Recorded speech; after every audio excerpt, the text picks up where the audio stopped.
인간 세계의 정의는 죄에 대한 심판과 그 범죄자에 대한 처벌을 강조하지요. 그러나 하나님의 정의는 오히려 범죄자를 자유케 해주는 뜻밖의 은혜가 있음을 성경은 늘 우리에게 말씀하고 있습니다. 이사야 50장 7절에 보니까 악인은 그 길을, 불의한 자는 그의 생각을 버리고 여호와께로 돌아오라. 그리하면 그가 긍휼히 여기시리라. 우리 하나님께로 돌아오라.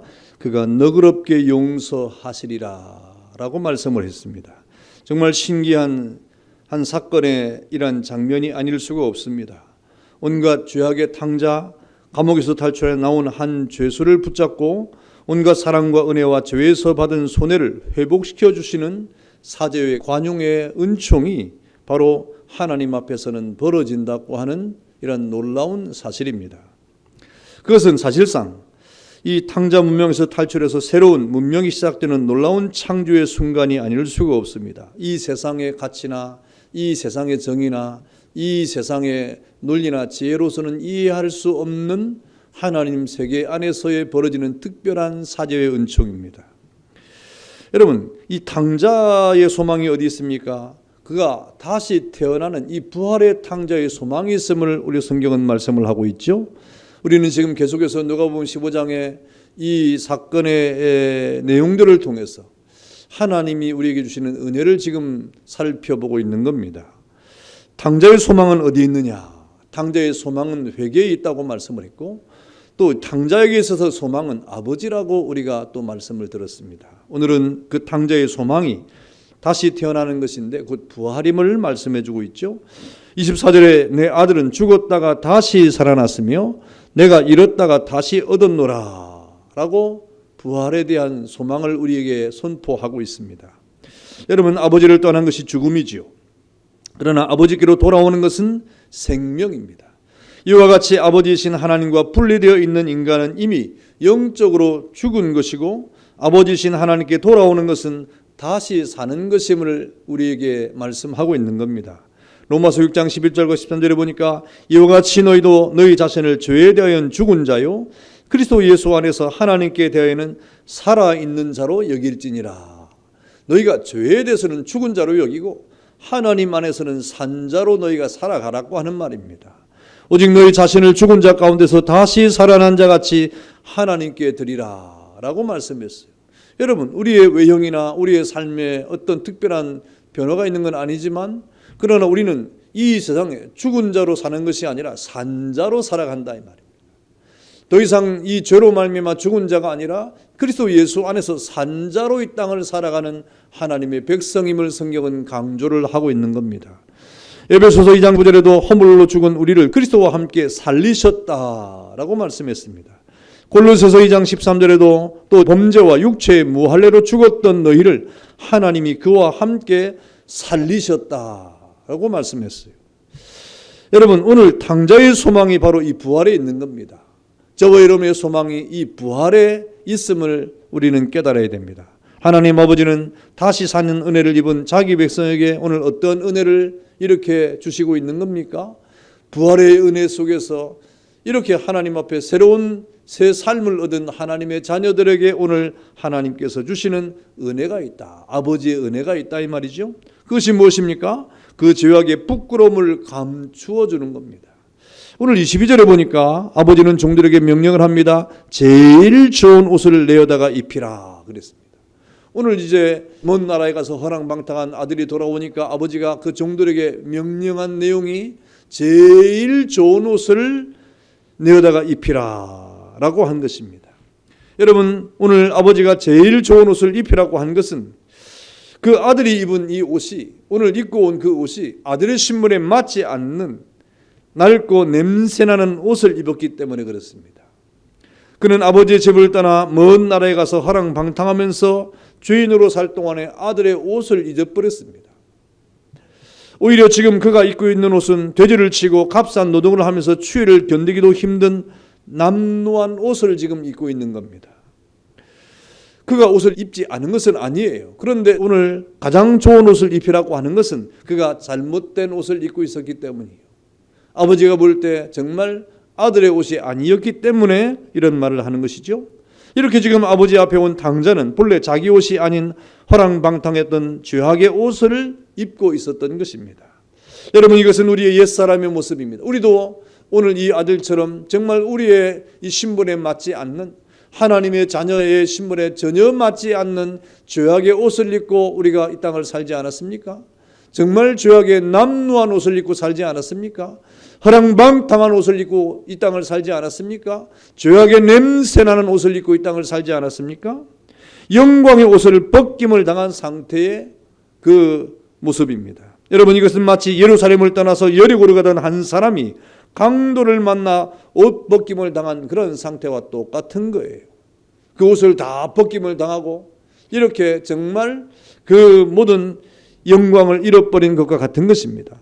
여러분, 오늘 이 돌아온 아들 이 탕자가 어떤 상태입니까? 바로 그러한 상태라 이 말입니다. 모든 영광의 옷을 빼앗겨버린 벌거벗겨진 상태와 같은 모습이었다. 여러분, 성경은 이러한 이 상태를 수치스러운 상태라고 설명을 하고 있어요. 옷을 벗고 있는 것은 벌거벗은 수치라고 말씀하고 있습니다. 요한계시록 3장 18절에 보니까 흰 옷을 사서 입어 벌거벗은 수치를 보이지 않게 하라 그랬어요. 이 땅에 살고 있는 이 죄인의 삶을 살아가고 있는 죄의 옷을 입고 또 우상숭배의 옷을 입고 허랑방탕한 옷을 입고 있는 이 세속에 있는 이 불신앙에 있는 사람들에게 그 벌거벗은 수치라고 말하면서 흰 옷을 사서 입어서 그 수치를 가리라 라고 말씀했습니다. 우리가 하나님의 자녀로서 영광의 옷을 벗는 일은 자기의 부끄러움을 드러내는 행위인 겁니다. 하나님의 자녀의 영광의 옷을 입고 이 땅을 살아가야 되는데 그 옷을 우리가 잃어버리고 영광을 잃어버리고 이 세상에 헐벗고 더러운 남루한 죄악의 옷을 입는 것은 그야말로 하나님의 자녀의 수치라 이 말입니다. 그런 수치스러운 그런 옷을 벗어버리라고 하는 것이죠. 과연 아버지 앞에 선 탕자는 모든 수치와 굴욕을 당한 자의 상태로 이렇게 아버지 앞에 서 있는 겁니다. 그 부끄러운 상태로 서 있는 겁니다. 또 여러분, 이 영광을 빼앗긴 이 탕자와 같은 상태를 성경은 술 취한 사람의 상태로 비유를 했습니다. 창세기 9장 20절과 21절에 보니까 노아가, 노홍수의 그 위대한 업적을 쌓았던 노아가 포도주를 마시고 취해서 그 장막 안에서 벌거벗은 수치를 자녀에게 드러냈다 그랬어요. 오늘 탕자가 과연 그런 것입니다. 먼 나라에 가서 창기와 함께 세상 연락에 술에 취해서 혼미해버린 상태의 그 모습으로 지금 돌아오지 않았습니까? 정말 모든 영광을 빼앗겨버린 수치스러운 상태로 지금 아버지 앞에 서 있는 탕자의 모습인 것입니다. 또 성경은 이러한 영광을 빼앗긴 상태를 귀신 들린 자의 상태라고 설명합니다. 누가복음 8장 27절에 보니까 거르사인 마을에 귀신 들린 한 사람이 있는데 그는 오랫동안 옷을 입지 않고 이렇게 살았다 그랬어요. 왜 그렇게 그는 옷을 입지 않고 사는 것입니까? 귀신 들렸기 때문이라고 성경은 말하고 있습니다. 그는 귀신이 들렸기 때문에 벗은 줄도 모르고 벗어도 부끄러운 줄을 몰랐다 이 말입니다. 여러분, 이 땅에 우리가 이 하나님의 영광을 잃어버리고 살아가면서도 부끄러운 줄도 모르고 또 이렇게 벗은 줄도 모르는 이런 수치를 드러내고 살았으면서도 그 부끄러움을 모르는 상태가 우리가 얼마나 많이 있습니까? 오늘 탕자는 영적으로 악한 귀신이 들린 것과 같은 것입니다. 그래서 그는 쾌락으로 하나님을 삼고 부끄럽고 수치스러운 일들을 오히려 영광으로 삼았다. 이 세상이 바로 그렇지 않습니까? 자신의 쾌락이나 이런 것들을 자신의 신으로 삼고 이렇게 이 땅에서 여러 가지 부끄러운 일을 하는 것이 마치 그것이 무슨 훈장이나 되는 것처럼 나는 뭐가 어떻게 됐다. 나는 이 세상의 주량이 얼마다.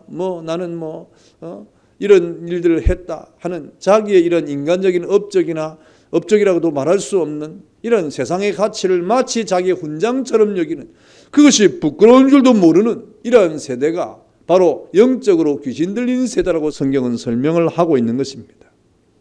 여러분, 이런 영광의 옷을 벗겨버림을 당한 이 사람은 결과적으로 바깥 어두운 곳에 내어버림을 당할 자라고 성경은 말합니다. 마태복음 22장 11절과 13절에 보니까 예복을 입지 않고 혼인집에 나타나 자리를 잡은 사람을 임금이 노해가지고 쫓아내라고 명령을 하지 않습니까? 탕자는 사실상 영광의 옷을 벗은 사람으로 하나님의 진노 앞에 바깥 어두움에 내어 쫓길 그런 사람인 것입니다. 그런 상태로 아버지 앞에 온 거예요. 그런 남루한 상태로, 냄새나는 상태로, 그런 허랑방탕한 상태로 아버지 앞에 온 겁니다. 여러분, 옷은 사람의 영광을 가리킵니다. 사람이 자기 옷을 입어야 하지 않습니까? 군인은 군인의 옷을 입을 때 멋있는 거예요. 학생은 학생의 옷을 입을 때 예쁜 겁니다. 마땅히 성도는 성도의 옷을 입어야 합니다. 그러나 오늘 탕자는 본래 자기 옷이 아닌 그 옷을 잃어버리고 도리어 죄악의 옷이나 돼지를 치던 이 땅에 허랑방탕의 옷을 입고 아버지에게 나타났다. 그랬습니다. 여러분, 그래서 아버지는 그 아들의 부끄러움의 죄악의 옷을 벗기고 그 부끄러움을 감춰주지 않습니까? 여러분, 이런 수치스럽고 이런 낭패스러운 이런 아들의 모습을 보고 아버지는 그 수치를 지금 가리워주는 은혜를 베풀어주고 있는 것입니다. 그 죄악의 부끄러움을 감춰주는 아버지의 은혜가 지금 나타나고 있는 겁니다. 그리고 그 아버지가 오늘 그 아들에게 새 옷을 입히지 않습니까? 여러분, 오늘 20일에 아버지는 종들에게 이르되 제일 좋은 옷을 내어다가 입히라. 그 옷을 벗겨버리고 그 옷을 빨리 치워버리고 오늘 제일 좋은 옷을 입히라 그랬습니다. 아버지는 아들의 부끄러움을 감추기 위하여 죄악의 옷을 입히고 벌거숭이로 만들지 아니하고 그에게 제일 좋은 옷을 입히라고 말했습니다. 여기서 말하는 제일 좋은 옷은 그 사실상 원어대로 말하면 값비싼 옷이에요. 여러분, 이 값비싼 옷은 일반 사람이 입을 수 없는 옷을 말하는 것입니다. 왕이나 귀족들의 아들들만 입을 수 있는 아주 귀한 의상이 오늘 성경에 우리에게 말하는 제일 좋은 옷입니다. 여러분, 이것은 늘 그 아버지 집에 많이 있었던 옷이 아니라 그 아들을 위해서 특별하게 준비한 옷을 말하는 거예요. 집을 나갔지만 언제 돌아올지 모르는 그 아들을 위해서 그 부끄러움을 가려주고 다시금 그 아들의 그 남노함을 감추고 새로운 옷을 입히면서 아들의 신분을 회복해 주기 위해서 아버지가 이렇게 예비해 두었던 가장 좋은 옷을 말하는 겁니다. 여러분, 그것은 주로 기쁜 예식 때 입는 것입니다. 여러분, 우리가 기쁜 예식을 할 때 그 결혼식 아닙니까? 우리 남자로서 이 결혼식에 제일 좋은 옷을 입어요. 신부도 마찬가지예요. 이렇게 특별한 예식이 있을 때 입는 옷을 말하는 겁니다. 이 옷은 그동안 아들이 입어보지 못한 특별한 옷입니다. 바로 아들로서의 권위를 인정하는 새 옷을 아버지가 준비하고 그 아들에게 입혀주고 있는 것이죠. 여러분, 성경은 이 옷을 뭐라고 말합니까? 바로 칭의의 옷이라고 말합니다. 세계라 3장 1절과 4절에 보니까 대제사장 여호수아를 위해서 하나님이 사자에게 명하기를 그 더러운 옷을 벗기라 하시고 내게 아름다운 옷을 입히라 라고 말씀했습니다. 여러분, 이 옷은 신약에 이루어질 주 예수 그리스도로 말미암아 얻어지는 칭의의 충만함을 가르쳐주는 거예요. 이 세상에 죄악의 옷을 벗겨버리고 하나님께서 예비한 그 아름다운 옷을 입히라고 말씀하시는 것은 이 세상에서는 도무지 입을 수 없는 하나님이 예비하신 거룩한 칭의의 옷을 입혀주는 그러한 상태를 말하는 것입니다. 오늘 아버지가 아들에게 입힌 좋은 옷은 그야말로 이 세상에서는 없는 특별한 가치를 가지고 있는 옷인데 왜 그 옷이 가치가 있는 것입니까? 그 옷이 바로 구원의 옷이요, 그 옷이 바로 의의 옷이요, 우리를 거룩하게 하는 옷이기 때문에 그렇습니다. 이사야 61장 10절에 보니까 내 영혼이 나의 하나님으로 말미암아 즐거워하리니 이는 그가 구원의 옷을 내게 입히시며 공의의 겉옷을 내게 더하심이라 그랬어요. 이 세상에 살아가는 하나님의 자녀들에게 하나님은 우리에게 새 옷을 입혀주는데 그 옷이 바로 가장 좋은 의의 옷이요 또 구원의 옷이요 공의의 옷이라 그랬습니다. 여러분, 이것은 분명히 주 예수 그리스도의 대속의 공로로 죄인된 우리가 값없이 믿음을 통하여 어렵게 되어지는 칭의의 원리를 말하는 것입니다. 이렇게 칭의의 진리는 구원의 은총을 말하는 것인데 여러분, 이러한 우리 남루한 죄악의 옷을 입고 있는 이 세상의 자기 백성을 향하여 하나님은 친히 예비하신 칭의의 옷으로 우리를 덮어주시고 우리의 부끄러움을 가려주시고 우리의 죄악의 어둠을 가려주시는 것입니다. 여러분, 로마서 13장 14절은 이 옷을 말할 때 주 예수 그리스도의 옷 그랬습니다. 예수로 옷 입는 것이다. 바로 예수 그리스도의 옷이 우리의 칭의의 옷이요 구원의 옷이라 이 말이죠. 하나님이 예비하신 옷, 이 세상에는 없는 하늘로부터 내려온 옷입니다. 하늘로부터 예비된 옷입니다. 지금 아버지가 그 아들에게 제일 좋은 옷을 입힌 것은 바로 이러한 구원의 옷이요 예수 그리스도의 옷을 우리에게 입혀주셨다고 말씀한 겁니다. 또 성경은 이 옷에 대해서 말하기를 가장 아름다운 옷인데 곧 흰 옷이라고 말했습니다. 앞서 읽었던 스가랴 3장 4절에 보니까 내게 아름다운 옷을 입혔다 그랬습니다. 이 아름다운 옷은 어린 양의 피에 그 옷을 씻어서 희게 한 옷을 말하는 거예요. 요한계시록에 보니까 7장 14절에 어린 양의 피에 그 옷을 씻어 희게 하였다 그랬어요. 이 세상에 더럽고 추한 남루한 옷을 이렇게 입고 있는, 모든 죄로 물들어 버린 그 옷을 어떻게 씻을 수가 있는 것입니까? 이 세상에서는 씻을 수가 없는 거예요. 그 어떤 것으로도 씻을 수가 없습니다. 아무리 강력한 세제를 동원해서 그 죄악의 옷을 빨고 씻으려고 해도 그것은 씻어지지 않는 것입니다. 오로지 그 옷을 씻을 수 있는 것은 어린 양의 피밖에 없다라고 성경은 말하고 있죠. 그래서 그 옷을 희게 만들었다 이 말입니다. 더럽고 추한 죄악의 그 물든 옷을 그야말로 희고 밝은 옷으로 만들었는데, 그 희고 밝은 옷을 만들 수 있는 유일한 길은 바로 어린 양의 피로 가능하다고 성경은 말합니다. 그것을 흰옷이라고 했습니다. 여러분, 이 흰옷이야말로 아름다운 옷이 아니겠습니까?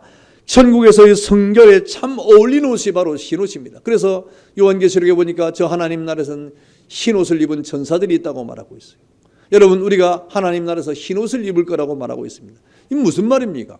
우리가 백이민족이니까 흰옷 입는다 이 말입니까? 아니요. 하나님의 나라에는 이 모든 죄에 물들지 아니하는 거룩한 옷을 입고 있다고 하는 그런 말을 하고 있는 겁니다. 여러분, 우리의 죄악의 옷을 희게 한 어린 양의 피는 베드로전서 1장 19절에 보니까 오직 흠없는 어린 양 같은 보배로운 그리스도의 피로 된 것이다 라고 말씀을 하고 있습니다. 이렇게 우리는 이 아름다운 흰 옷을 하나님으로부터 이렇게 입힘을 받게 된 것입니다. 또 여러분, 이 옷을 향하여 또 성경은 뭐라고 말합니까? 빛의 갑옷이라고 말하고 있습니다. 이는 사명의 옷이에요. 어두움의 밤에 옷을 벗어버린 다음에 낮에 입는 새 옷이 바로 우리 그리스도인들에게는 사명으로 주어진 빛의 갑옷이라고 성경은 말합니다. 여러분, 로마서 13장 12절과 13절에 그러므로 우리가 어두움의 일을 벗고 빛의 갑옷을 입자 그랬어요. 어둠의 옷을 벗어버리고 빛의 갑옷을 입자. 여러분, 감옥에 있다가 나오는 사람은 감옥에서 입던 옷을 다 벗어버려야 돼요. 감옥으로 들어가는 사람도 세상에 입던 옷을 벗어버려야 돼요. 그리고 그에 합당한 옷을 입지 않습니까? 여러분, 그리고 새 옷을 입습니다. 그 새 옷은 밝은 사회의 거리에 알맞는 옷이에요. 그래서 감옥에서 입던 옷을 다 벗어버리고 이 세상에, 밝은 세상에 나와서 입을 수 있는 새 옷을 입지 않습니까? 오늘 아버지가 아들에게 주는 이 옷은 바로 빛의 갑옷입니다. 밝은 세상에서 살 수 있는 옷이요, 이 세속의 도시에서 마귀를 능히 대적할 수 있는 하나님의 전신갑주를 말하는데 그 옷을 빛의 갑옷이라고 성경은 설명을 하고 있는 겁니다. 이 옷이 우리에게 얼마나 적합한 옷인가. 이 세상을 살아갈 동안에 이 어두운 세상에서, 이 죄악된 세상에서, 이 세상의 공정의 권세 잡은 자인 마귀를 대적함에 있어서 우리가 무장해야 될 이 옷이 바로 빛의 갑옷이라고 하는데, 이 옷이 우리에게 얼마나 적합한 옷인가를 성경이 말씀을 하고 있는 겁니다. 여러분, 이것은 새로운 문명의 시작에 새로운 피조물에 물된 저와 여러분들에게 하나님이 주신 옷이 아닙니까? 벌거벗고 황폐해버린 영적인 탕자의 수치를 덮어주는 예수 그리스도의 의가 우리에게 전가되는 이 새 옷, 제일 좋은 옷이 하나님께로부터 우리에게 입혀졌다 이 말입니다.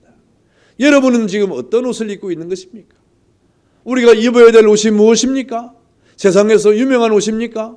세상에서 이름 있는 옷입니까? 물론 이런 옷도 우리에게 육신적으로 필요합니다만은 우리가 이 땅에서 입어야 될 영적인 옷은 오늘 하나님께서 예비해 놓으신 가장 좋은 옷이요, 그 옷이 우리의 신분이요, 그 옷이 우리의 아들됨이요, 그 옷이 우리의 거룩함을 나타내는 옷이요, 그 옷이 우리의 사명을 나타내는 옷입니다. 여러분이 이 땅에서 입어야 할 옷은 의의 옷이요, 흰 옷이요, 또 빛의 갑으심을 깨닫는 여러분 되기를 축원합니다. 사람의 영혼이 죄로 말미암아 벌거벗은 죄악의 수치가 드러날 때 그것을 가려줄 제일 좋은 옷, 칭의와 회개와 헌신의 옷을 가지고 계시는 아버지가 있을 동안에 우리에게 소망이 있지 않습니까? 우리에게 있는 이러한 이 부활의 새 생명을 얻은 하나님의 새로운 피조물 된 저와 여러분들에게 하나님이 이러한 옷을 입혀주신다고 말씀을 하고 있는 것입니다. 문제는 무엇입니까? 옛사람과 그 행위를 벗어버리고 그리스도 안에서 새 사람이 된 새로운 피조물이 된 우리가 문제가 되는 겁니다. 옛사람을 벗어버려야 돼요. 그 옷에다 또다시 입을 수는 없어요. 더러워진 옷에다가 우리가 새 옷을 입을 수가 없는 겁니다. 그것을 벗어버려야 됩니다. 여러분, 그 결과 우리는 새로운 피조물이 되는 것입니다. 누가복음 8장 35절에 보니까 귀신 들린 사람이 그전에는 옷을 벗어버리고 뭐 이렇게 불에도 뒹구고 물에도 뒹구는데 이제 그 모든 것이 다 정돈이 된 다음에 그 사람이 이제 옷을 입었다 그랬어요. 그리고 정신이 온전했다 그랬습니다. 그리고 예수님의 발 앞에 섰다 그랬습니다. 온전한 회복입니다. 여러분, 이렇게 제일 좋은 옷을 입혔다고 하는 것은 새 사람이 된 증거입니다. 새로운 사람의 새로운 역사가 시작됨을 말하는 것입니다. 그러므로 새로운 피조물 된 저와 여러분들에게는 바로 새 옷을 입어야 되는 거예요. 죄악의 부끄러움을 가려워주는 새 옷을 입어야 되는 겁니다. 그 옷을 통하여 우리는 우리의 신분을 나타내고 우리의 사명을 나타내는 은혜가 있는 겁니다. 여러분, 이러한 하나님의 새로운 신분을 회복한 사람에게는 새로운 언약 체결이 이루어지는 것이죠. 그래서 오늘 22절에 보니까 손에 가락지를 끼우고 발에 신을 신기라 그랬어요. 그 아버지가 그 종들에게 그 아들을 향해서 하는 말이 제일 좋은 옷을 내어다 입히라고 말하면서 또 하는 말이 무엇입니까? 그런 모든 아들의 신분을 회복한 다음에 또 손에 가락지를 끼우고 발에 신을 신기라 그랬어요. 여러분, 이 말은 아버지와 아들의 관계에서 새로운 상속자로서의 계약을 의미합니다. 이미 그 아들은 아버지의 재산을 3분의 1을 가지고 나갔어요. 자신의 상속분을 가지고 나가서 다 허랑방탕했습니다. 그리고 다 탕진을 했습니다.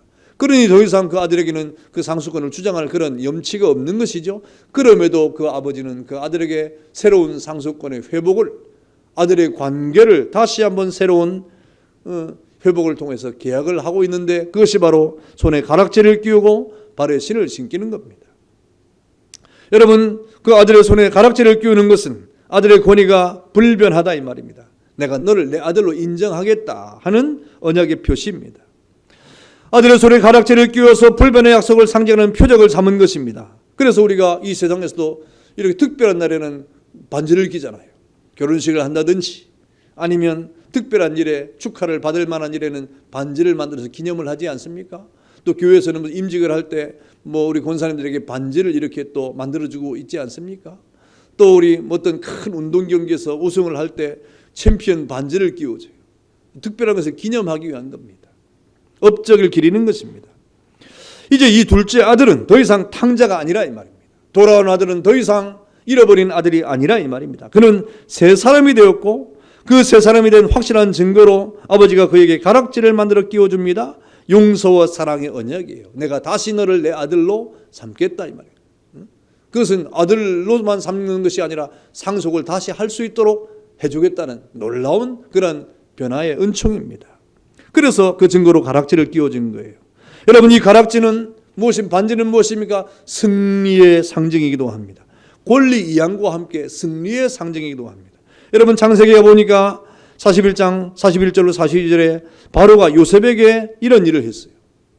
바로가 요셉에게 이런 인장 반지를 끼워줬어요. 내가 너를 애굽 온 땅의 총리가 되게 하노라 하고 자기 인장 반지를 빼어 요셉의 손에 끼워줬다 그랬습니다. 여러분, 요셉이 이렇게 이 바로의 인장 반지를 손에 끼우게 된 것은 그 애굽의 모든 통치권을 이양받았다는 거예요.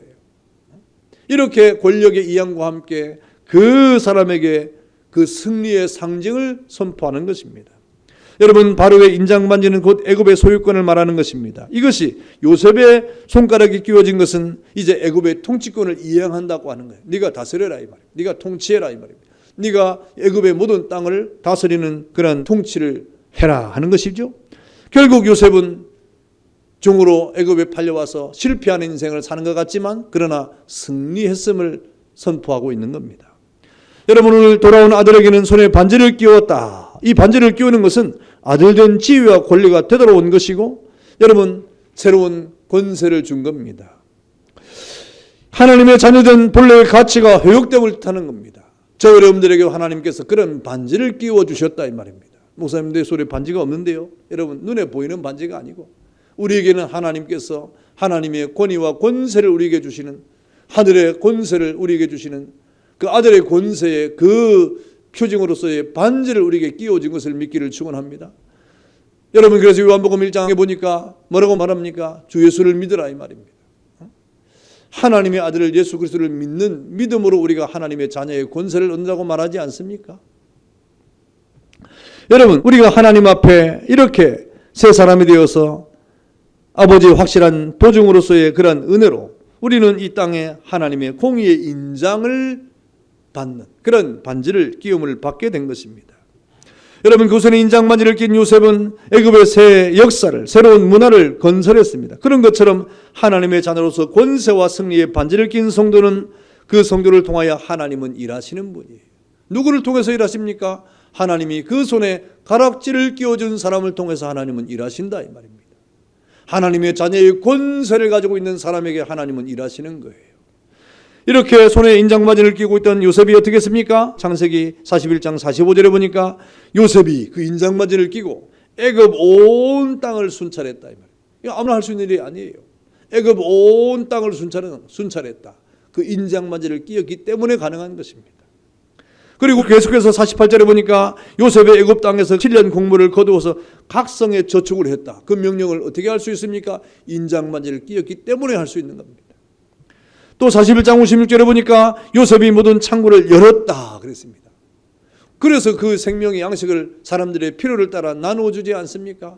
어떻게 그런 일을 할 수 있습니까? 요셉의 손에 인장반지가 끼어져 있기 때문에 그렇습니다. 이 얼마나 통쾌한 장면입니까?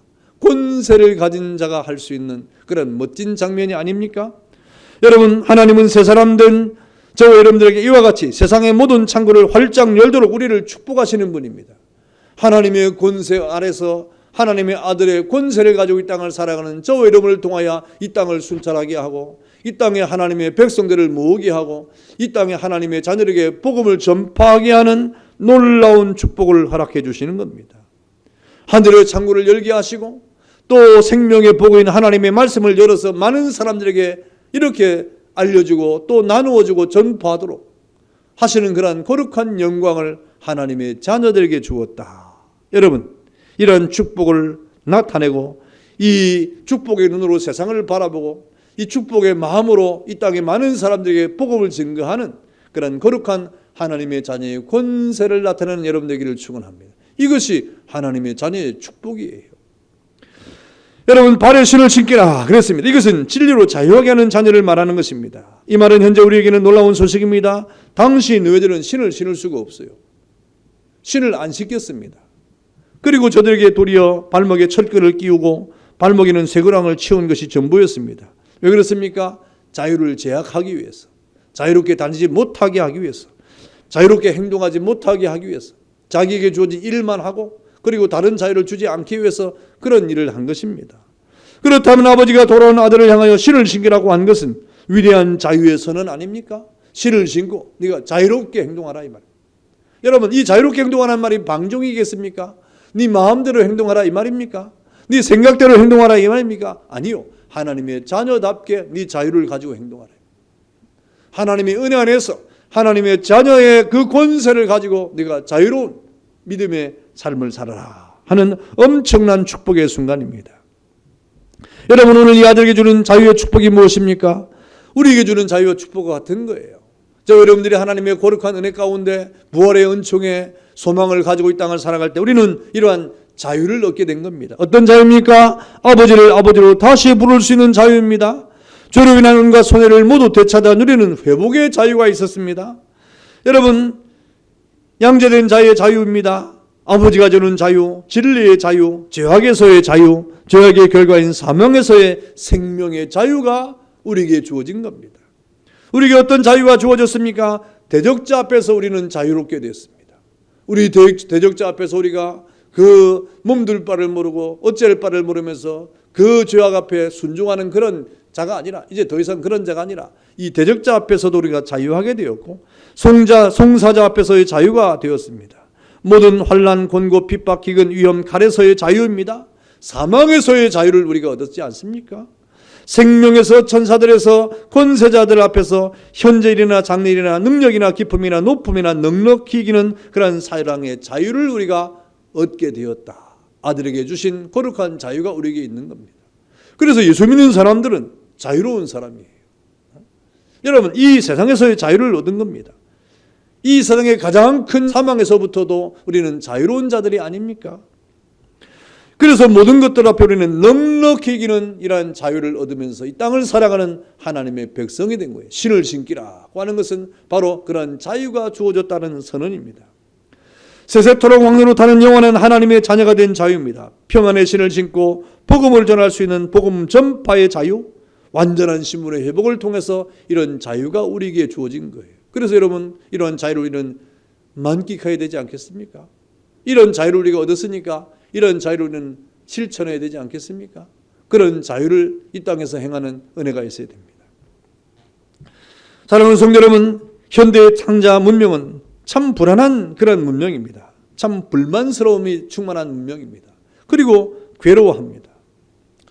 여러분, 이 땅의 탕자와 그 세속의 물결들은 역사 앞에 여러 가지 추하고 또 여러 가지 안타까운 모습을 노출시키고 있습니다. 이 현대의 사람들은 많이 알고 있다고 하나, 그러나 실상은 엄청난 무지의 현대인들 아닙니까? 이 현대의 사람들은 많이 가지고 있다고 하나 실상은 많이 잃어버리고 있는 그러한 사람들입니다. 그리고 이 현대를 살아가는 사람들은 많이 즐기고 있다고 말하지만 그러나 많이 슬퍼하고 있지 않습니까?